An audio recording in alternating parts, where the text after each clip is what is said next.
Sir मैं actor हूँ और हम लोग शूट करते हैं हैवी लाइट्स में और क्राउडी प्लेस में।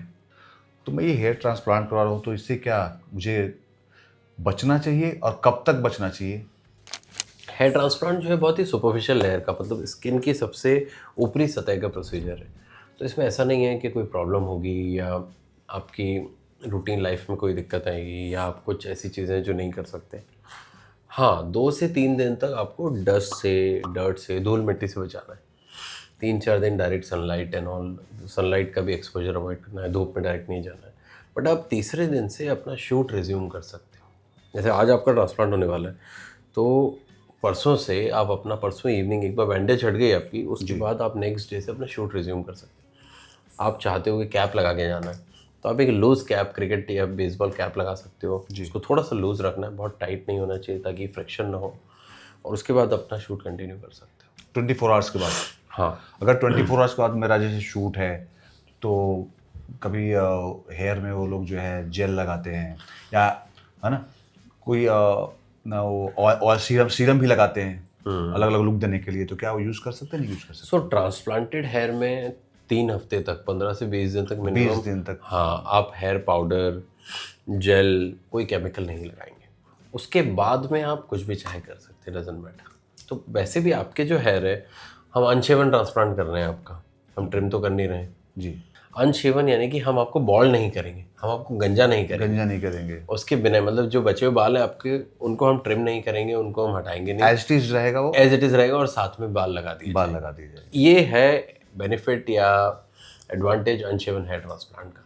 उन लोगों के लिए होता है जिन लोगों के शूट्स होते हैं, जैसे आपके शूट्स होते हैं, या जो भी सेलिब्रिटीज़, जैसे आप लोग शूट्स कर रहे हैं, क्रिकेट खेल रहे हैं, मतलब बहुत सारे काम, मल्टीपर्पज़ काम कर रहे हैं, फिर आपका नेक्स्ट शूट प्लान है, या आपके पास टाइम नहीं है कि बॉल्ड करवाएं, स्कैल्प को गंजा करवाएं, और उसके बाद ग्रोथ आने में, क्योंकि 15-20 दिन, 25 दिन तो लगेगा ही, तो एज इट इज़ बाल आपके ग्रो करने चालू हो जाएंगे और पता नहीं चलेगा कि ट्रांसप्लांट हुआ है।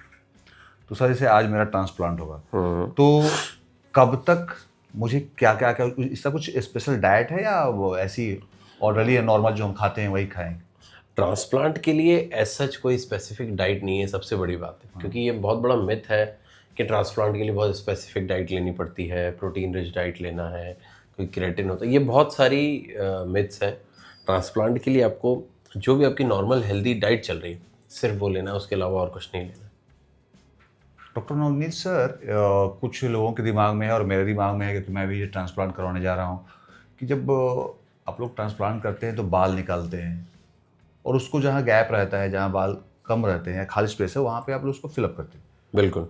तो इस प्रोसीजर में क्या पेन भी होता है क्या? देखिए, पेन या दर्द ट्रांसप्लांट पे नहीं होता है। उतना ही दर्द होगा जितना हम एक बार लोकल एनेस्थीसिया देने के लिए इंजेक्ट करेंगे। आप इंजेक्ट करेंगे? जिस एरिया में आपका ट्रांसप्लांट होना है, जो दोनों साइड्स जैसे खाली हैं, जी। थोड़ा सा हेयरलाइन है, उस एरिया में हम आपको लोकल एनेस्थीसिया देंगे। अच्छा अच्छा। उसके अलावा हम कहीं भी आपको लोकल एनेस्थीसिया नहीं देंगे। और जितनी देर लोकल एनेस्थीसिया देंगे, 20-30 सेकंड्स का पेन होगा, उसके बाद वो पेनलेस होगा। जैसे आप इंजेक्शन एक देते हैं तो एक उससे उससे ज़्यादा जो इंजेक्शन देते हैं उससे कम। उससे कम? यस। तो वो तो मुझे पेनलेस ही कह सकते हैं। पेनलेस है वो। हाँ। इसमें जो निडल यूज़ की जाती है वो पीडियाट्रिक निडल, या फिर जो डायबिटिक्स खुद को लगाते हैं इंसुलिन, जो जिनको शुगर की बीमारी होती है, वो खुद को इंसुलिन का इंजेक्शन लगाते हैं, वो वाली निडल यूज़ की जाती है, जिसका कोई पेन नहीं होता है। तो सारी मिथ बातें हैं और जो है गलत बातें, जो लोगों के मन में धारणा है कि ये पेन होता है, ये सब सारी चीज़ें। थैंक यू डॉक्टर साहब, आपने जो है इतने अच्छे इन्फॉर्मेशन दिए। डॉक्टर साहब एक और सवाल है कि इसके रिजल्ट मतलब कब दिखेंगे? 1 हफ्ते, 10 दिन, 15 दिन? हाँ, तो इसका जो रिज़ल्ट है, ट्रांसप्लांट हम जब करेंगे, तो जो ट्रांसप्लांटेड हेयर है वो 15 दिन से 45 दिन में तो शेड होंगे, आपकी शेडिंग फेज़ आएगा। उसके बाद 2 से ढाई महीने पे आपके रिजल्ट आना चालू हो जाएंगे, वो ग्रो करना चालू कर देंगे। 4 to 6 मंथ्स में बहुत अच्छे रिजल्ट आ जाएंगे। 8 से 10 महीने, 12 महीने में रिजल्ट कंप्लीट हो जाएंगे। मतलब फुल टू रिजल्ट आने में कम से कम 8 से 10 महीने। 8 से 10 महीने लगेगा कि मतलब बिल्कुल नेचुरल बाल और जो आप हेयर ट्रांसप्लांट करेंगे मतलब इक्वल दिखेगा, बिल्कुल सेम? इक्वल दिखने लग जाएगा 3 to 4 मंथ्स में।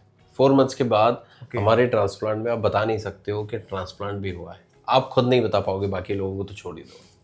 क्या बात है, यही सोच के तो आए हम कि कम से कम जो है आप बोल रहे हैं कि आज जी आपको मैं 25 साल कर दूंगा। मुझे लगता है 25 साल का कर देंगे तो मुझे जो है और ज़्यादा काम मिलने लगे आप। Yes 100% for sure. तो इसलिए मैं शूट और क्रिकेट को छोड़ के मैंने कहा कि भाई मुझे कम से कम 3-4 दिन जो है डॉक्टर खुद को देने नवनीत हाँ जी के पास जाना है और उनको देना है ना। और thank you so much sir, इतने अच्छे इन्फॉर्मेशन दिए। और कभी कभी दोस्तों हम लोग जो है सही डॉक्टर का चूज़ नहीं कर पाते due to lack of education, सही जानकारी न होना, सही लोगों का इन्फॉर्मेशन नहीं देना, कुछ पैसों बचाने के चक्कर में। तो कभी कभी क्या होता है कि हम उसके बहुत सारे साइड इफेक्ट होते हैं, बहुत सारे छोटे से पैसे बचाने के चक्कर में हमें बहुत बड़ा पैसा और बहुत टाइम खर्च करना पड़ता है। अच्छे डॉक्टर के पास नहीं जाएंगे आप, डोनर कहीं से निकालेगा, कहीं पे भी फिट कर देगा, पता चला कि वो जो है प्रॉपर सेट भी नहीं हुआ, प्रॉपर ग्रोथ भी नहीं हो रहा है और कई तरह के साइड इफेक्ट भी हो गए। क्योंकि जो है अच्छा जो डॉक्टर नहीं रहेगा, जो अच्छा सर्जन नहीं रहेगा, जिसको नॉलेज नहीं रहेगा, वो कुछ भी करेगा तो उससे बहुत सारे साइड इफेक्ट भी होंगे, आपकी बॉडी में बहुत तरह की बीमारियां भी हो सकती हैं। तो इस वजह से मैं कहूँगा कि आप लोग एक अच्छे सर्जन को चुनिए। वो अच्छा सर्जन कौन है? डॉक्टर नवनीत अरोड़ जी। मैं खुद आया हूँ तो ऐसे ही नहीं आया हूँ, मैंने भी बहुत सर्च किया, रिसर्च किया, बहुत सारे लोगों से इंफॉर्मेशन ली, तब डॉक्टर साहब के पास आए। तो सो प्लीज़ आप लोग को भी कोई भी इशू हो हेयर से रिलेटेड तो आए डॉक्टर अरोड़ वेलनेस और मिले डॉक्टर नवनीत अरोड़ जी से।